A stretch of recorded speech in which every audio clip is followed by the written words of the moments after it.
우리 다니엘서 2장에 기록된 느부갓네살 왕의 꿈에 대한 이야기를 함께 시작해 보려고 합니다. 다니엘서 2장 1절은 다음과 같은 이야기로 그 이야기가 시작됩니다. 우리 성경 말씀을 함께 보실까요? 다니엘서 2장 1절. 느부갓네살이 다스린 지 2년이 되는 해에 느부갓네살이 꿈을 꾸고 그로 말미암아 마음이 번민하여 잠을 이루지 못한지라. 다니엘서 2장 1절에서는 이때의 시기를 느부갓네살 왕 2년의 때라고 기록하고 있습니다. 이때는 곧 느부갓네살 왕이 즉위한 지 3년째가 되는 해인데요.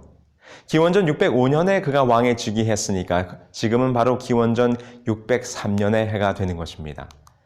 그러므로 다니엘과 그의 친구들이 3년간의 바벨론 왕궁에서의 특수교육을 마치자마자 바로 이 사건이 벌어지게 된 것이죠.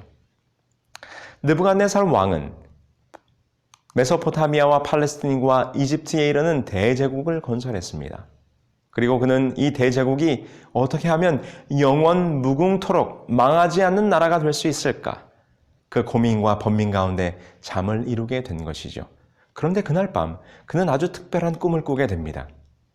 그 꿈은 너무나 이상했어요. 그의 마음이 매우 혼란스러웠습니다. 그런데 잠에서 깬 느부갓네살 왕은 자기가 꾸었던 꿈을 도무지 기억해낼 수가 없는 것입니다. 그래서 느부갓네살 왕은 다음과 같은 명령을 내리게 되지요. 다니엘서 2장 2절 그리고 6절에 있는 말씀입니다. 왕이 그의 꿈을 자기에게 알려주도록 박수와 술객과 점장이와 갈대와 술사를 부르라 하매 그런즉 꿈과 그 해석을 내게 보이라 하니. 왕은 꿈에서 깨어나면서 그 꿈을 잊어버렸습니다. 그러나 그 내용이 무언가 두렵고 불안하여 견딜 수가 없었고 모든 박수와 술객과 점장이와 이 갈대아 술사들을 불러들였습니다. 그리고는 내가 어젯밤에 꾸었던 그 꿈이 무엇인지 너희들이 밝히고 그 꿈의 해석까지 이야기해 주라라고 하는 명령을 내리게 되는 것이죠.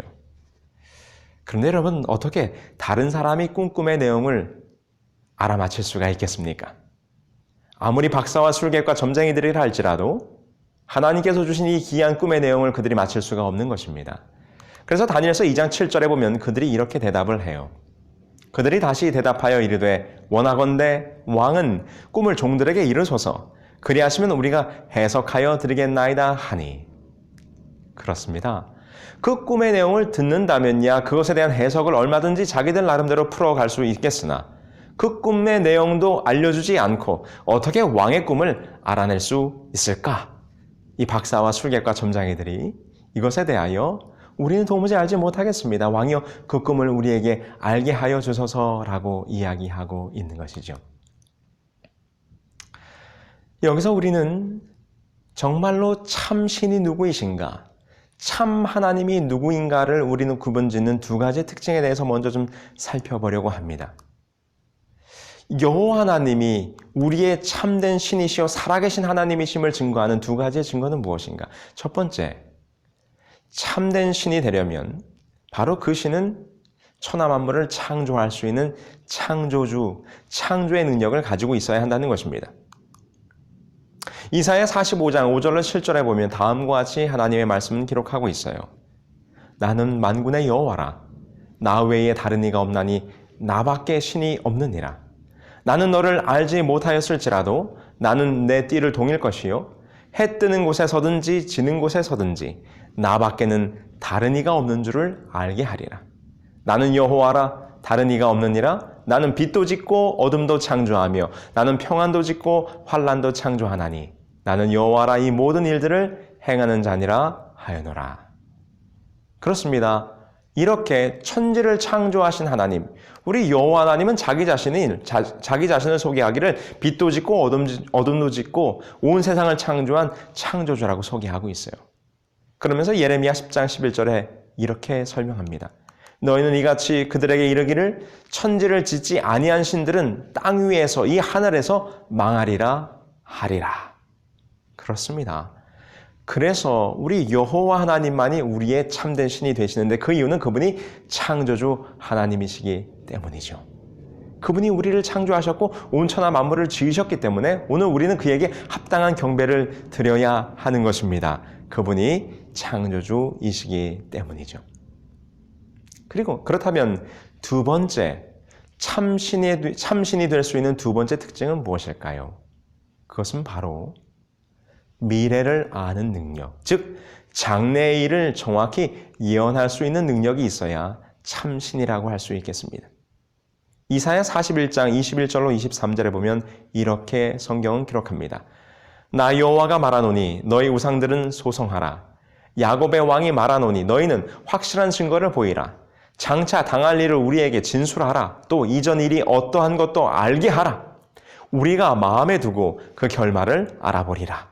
혹 앞으로 올 일을 듣게 하며 뒤에 올 일을 알게 하라. 그리하면 너희가 신들인 줄 우리가 알리라. 또 복을 내리든지 재난을 내리든지 하라. 우리가 함께 보고 놀라리라. 앞으로 될 일을, 뒤에 올 일을 알게 하라. 그렇다면 내가 참신인 것을 인정하겠다라고 하는 말씀이 기록되어 있지요. 그러면서 이사야 44장 6절로 7절에 보면 이렇게 기록합니다. 이스라엘의 왕인 여호와, 이스라엘의 구원자인 만군의 여호와가 이같이 말하노라. 나는 처음이요 마지막이라. 나 외에는 다른 신이 없느니라. 내가 영원한 백성을 세운 이후로 나처럼 외치며 알리며 나에게 설명할 자가 누구냐? 있거든 될 일과 장차 올 일을 그들에게 알릴지어다. 그렇습니다. 이것이 바로 생명의 창조와 미래를 아는 능력, 이 두 가지가 오직 참신이 누구인가를 증거하는 특징이라고 볼 수 있는 것입니다. 이 능력은 오직 참 하나님이신 여호와께만 속한 영역인 것이죠. 아무리 인간의 과학이 발달해도 생명을 창조하거나 미래를 예측하는 일은 불가능합니다. 이것은 사단도 흉내내지 못하는 것이죠. 그래서 이 느부갓네살 왕의 꿈을 해석하기 위해서 들어왔던 박사들이 다음과 같이 이야기하는 것입니다. 다니엘서 2장 11절. 왕께서 물으신 것은 어려운 일이라. 육체와 함께 살지 아니하는 신들 외에는 왕 앞에 그것을 보일 자가 없나이다 한지라. 그렇습니다. 육체와 함께 살지 아니하는 신들 외에는 왕이시여 왕께서 물으신 이 일을 도무지 우리로서는 행할 수 없나이다. 오직 하나님만 가능한 일임을 그 이방의 박수와 술객과 점장이들은 스스로 증거하고 있는 것이죠. 이렇게까지 이야기를 듣자 느부갓네살 왕은 매우 화가 났습니다. 다니엘서 2장 12절에 보면 이와 같이 그가 명령하지요. 왕이 이로 말미암아 진노하고 통분하여 바벨론의 모든 지혜자들을 다 죽이라 명령하니라. 하나님을 섬기지 아니하는 자들의 운명은 정해졌습니다. 그들은 이제 왕의 명령으로 곧 죽게 될 것이라고 하는 무서운 명령을 받게 된 것이죠. 자, 이제 다니엘서 2장의 주인공 다니엘이 등장하게 됩니다. 다니엘도 역시 왕궁에서 일하는 지혜자였기 때문에 이 명령 가운데서 다니엘도 죽을 수밖에 없는 운명에 처하게 된 것입니다. 그래서 다니엘서 2장 16절에 보면 다니엘이 왕에게 이렇게 이야기합니다. 다니엘이 들어가서 왕께 구하기를 시간을 주시면 왕에게 그 해석을 알려드리리이다 하니라. 참으로 다니엘은 지혜로운 말로 시간을 연장해 줄 것을 제안합니다. 자, 이제 그 다음 이야기를 함께 볼까요? 이제 다니엘은 담대히 약속합니다. 왕이여, 내가 이 꿈에 대하여 왕께 해석을 보여 알게 하여 드리겠나이다. 여러분은 어떻게 다니엘이 이렇게 확신 있게 그 해석을 알려주겠다고 말할 수 있었을까요? 왜냐하면 그는 그의 마음 가운데 하나님을 품은 사람이었기 때문이죠. 요한복음 15장 7절에 기록하기를 너희가 내 안에 거하고 내 말이 너희 안에 거하면 무엇이든지 원하는 대로 구하라. 그리하면 이루리라. 우리 지난 시간에 다니엘이 그의 마음 성소에 누구의 뜻을? 하나님의 뜻을 두었다라고 했습니다. 그러므로 우리의 마음 성전에 무엇을 두느냐에 따라, 누가 거하느냐에 따라 우리들의 기도가 응답되는 기도가 되느냐 아니냐를 결정할 수 있다고 하는 것입니다. 다니엘은 그래서 그의 마음 가운데 하나님의 뜻을 두었기 때문에 확신할 수 있었어요. 하나님께서 분명히 이 꿈을 알게 하여 줄 것이라는 것을 말입니다. 이제 다니엘은 그런 믿음과 확신을 가지고 돌아가서 그의 친구들과 합심하여 기도하기 시작합니다. 다니엘서 2장 17절, 18절이죠. 이에 다니엘이 자기 집으로 돌아가서 그 친구 하나냐와 미사엘과 아사랴에게 그 일을 알리고 다니엘과 친구들이 바벨론의 다른 지혜자들과 함께 죽임을 당하지 않게 하시기를 그들로 하여금 구하게 하니라. 다니엘과 세 친구들은 저들은 물론 바벨론의 박사들도 죽임을 당하지 않게 하기 위하여 합심하여 기도합니다. 여러분, 우리가 기도할 때 다니엘과 그의 친구들처럼 합심하여 기도하면 그 기도가 더 힘이 있는 것입니다. 마태복음 18장 19절에서 이렇게 말씀하지 않습니까? 두 사람이 땅에서 합심하여 무엇이든지 구하면 하늘에 계신 내 아버지께서 저희를 위하여 이루게 하시리라. 다니엘은 이렇게 하나님의 말씀에 의지하여 친구들과 함께 마음을 합하여 합심하여 기도하게 된 것입니다. 여러분, 하나님의 마음을, 하나님의 뜻을 그 마음 성소에 품고 이제 친구들과 합심하여 기도했으니 하나님께서 그 기도를 들어주셨을까요? 그렇습니다. 다니엘서 2장 19절 그 다음 이야기가 이렇게 진행됩니다. 이에 이 은밀한 것이 밤의 환상으로 다니엘에게 나타나 보이매 다니엘이 하늘에 계신 하나님을 찬송하니라. 합심하여 기도한 이 모두에게 하나님께서는 특별한 기도의 응답으로 다니엘에게 그 꿈의 해석과 의미를 알게 하여 주십니다. 물론 다른 친구들에게는 그 꿈을 하나님께서 알려주지 않으셨지만 여러분, 이렇게 합심하여 기도하는 모든 주님의 종들은 하나님께서 보시기에는 큰 종들이라 볼 수 있겠습니다. 사람들이 대체적으로 자신이 앞장서서 일하기를 원하지만 하나님께서는 이렇게 각자 자기의 위치에서 자기에게 주어진 일에 신실하다면 그 모든 사람들을 아무리 작은 자지만 큰 자라고 하나님께서 우리들에게 말씀해 주신다고 볼 수 있는 것입니다. 자, 드디어 다니엘이 그 꿈의 해석을 가지고 왕 앞에 나아갑니다. 다니엘 2장 25절입니다. 이에 아리옥이 다니엘을 데리고 급히 왕 앞에 들어가서 아뢰되 유다 자손 중에서 한 사람을 찾아내었나이다. 다니엘서 2장 27절입니다. 다니엘이 왕 앞에 이르되 왕이 신뢰하고 있는 지혜자나 술객이나 박수나 점장이가 능히 왕께 보일 수 없으되 28절 오직 은밀한 것을 나타내시는 이는 하늘에 계신 하나님이시라. 그러면서 30절에 그가 이렇게 말합니다. 내게 은밀한 것을 나타내심은 내 지혜가 모든 사람보다 낫기 때문이 아니라 오직 그 해석을 왕에게 알려서 왕의 마음으로 생각하던 것을 왕에게 알려주려 하심이니이다. 그렇습니다. 대제국의 왕이 잃어버린 자신의 꿈을 하나님의 종이 알아내고 해석하게 하심으로 다니엘이 섬기는 하나님이 참 하나님이요 참 살아계신 신이심을 하나님께서는 이 다니엘을 통하여 증거하고 있는 것입니다. 그들이 이방 나라의 그 바벨론 왕궁의 최고의 박사와 술객과 점쟁이들을 불러들였지만 그들에게는 여호와의 신이, 하나님의 신이 함께하지 않기 때문에 그들은 느부갓네살 왕의 꿈을 도무지 알아낼 수가 없었습니다. 오직 누구만이 창조하시고 미래를 아시는 능력이 있는 여호와 하나님만이 그 꿈의 해석과 의미를 느부갓네살 왕에게 전할 수 있었던 것이죠. 그래서 지금 다니엘은 그 얘기를 하는 것입니다.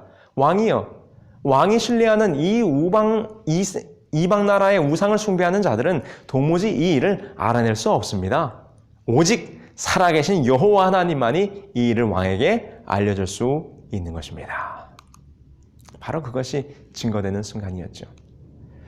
하나님의 뜻을 따르고 중심을 잃지 않은 다니엘은 하나님의 섭리에 의하여 당당하게 대제국 왕에게 누구를 소개하는 것입니까? 여호와 하나님을 소개하는 것입니다. 이 일은 느부갓네살 왕과 그의 고문관들인 박수와 술사들을 포함해서 바벨론 제국 안의 모든 사람이 참 하나님을 깨닫고 구원받을 수 있는 절호의 기회가 되고 있음을 보여주고 있는 것이죠. 우리 교재 364페이지에서 그와 같이 설명하고 있는 것입니다. 여러분, 과연 느부갓네살은 무슨 꿈을 꾸었을까요? 다니엘은 이제 그 꿈에 대해서 이야기하고 해석하기 시작할 것입니다. 느부갓네살 왕이 진정으로 원하던 꿈은 무엇이었을까요? 기원전 612년 고대의 초강대국 아시리아를 넘어뜨린 아버지 나보포라살의 뒤를 이어 파죽지세로 고대 근동을 제패한 대왕은 유프라테스 강을 가로질러 거대한 도시 바벨론을 건설하고 이중 삼중의 성벽을 겹겹이 두르면서 지금 만세의 왕국을 이루려고 하는 부푼 꿈에 벅차 있었습니다. 그러나 하나님께서는 그에게 다른 꿈을 허락하시는 것입니다. 여러분, 저와 여러분들은 지금 오늘 이 세상을 살아가면서 무슨 꿈을 가지고 살아가고 있습니까? 무슨 꿈을 꾸며 지금 살아가고 있습니까?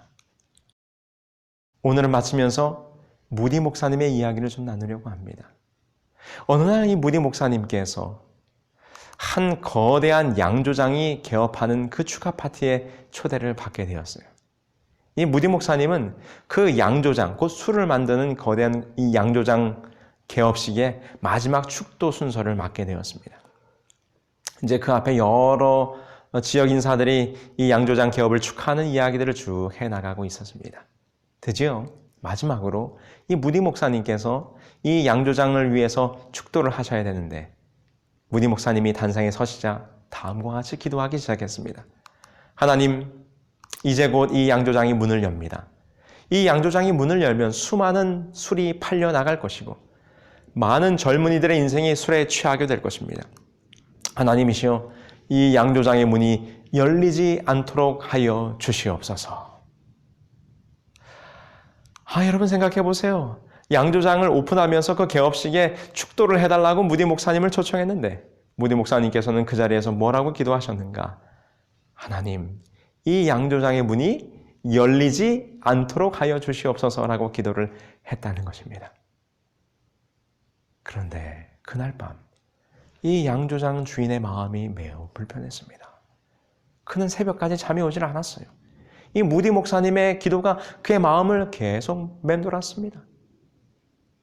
하루가 지나고 그 이튿날 드디어 이 양조장 주인은 새로운 결심을 하게 됩니다. 무슨 결심을 했는가? 그는 그 양조장을 오픈한 지 하루 만에 문을 닫기로 결정하고 그 모든 건물을 무디 신학교의 건물로 기증하게 됩니다. 그리고는 마침내 오늘날까지 그 양조장이 될 뻔했던 건물은 하나님의 복음을 증거하는 신학생들이 공부하는 건물로 남게 된 것입니다. 여러분, 그 양조장 주인은 아마 그 양조장을 지을 때 많은 술을 팔아서 큰 부자가 되고자 하는 꿈을 꾸었을는지 모르겠습니다. 그러나 하나님께서는 그 양조장 주인에게 다른 꿈을 주셨어요. 너의 꿈, 너가 큰 부자가 되고 많은 술을 팔겠다는 꿈은 허황된 꿈이야. 너가 세운 이 건물을 통하여 하나님의 복음을 증거하는 복음의 센터를 내가 만들겠노라. 우리 사랑하는 새벽 성서학교 형제 자매 여러분들이시여, 오늘 느부갓네살 왕도 자기가 세운 대제국이 영원무궁토록 번영하기를 그는 꿈을 꾸었습니다. 그러나 하나님께서는 느부갓네살 왕에게 너의 꿈은 허황된 것이야. 내가 너에게 다른 꿈을 주마 하면서 그의 머릿속에 잠자는 가운데 특별한 꿈을 허락해 주시는 것입니다. 여러분들은 오늘 어떤 꿈을 꾸며 살아가고 계십니까? 여러분들의 마음속에는, 여러분들의 머릿속에는 온통 어떤 꿈과 어떤 목표를 가지고 지금 살아가고 계십니까? 오늘 이 시간 이 강의를 함께 나누면서 난 혹 느부갓네살 왕처럼 내 사업이, 내가 하는 모든 일이 좀 번영하고 번창해서 큰 일을 한번 해보겠다. 세상적으로 성공하고 많은 돈을 벌고 명예를 누리겠다. 이와 같은 이 세상적인 꿈을 꾸고 있지는 않은지 한번 돌이켜보시게 되길 바랍니다.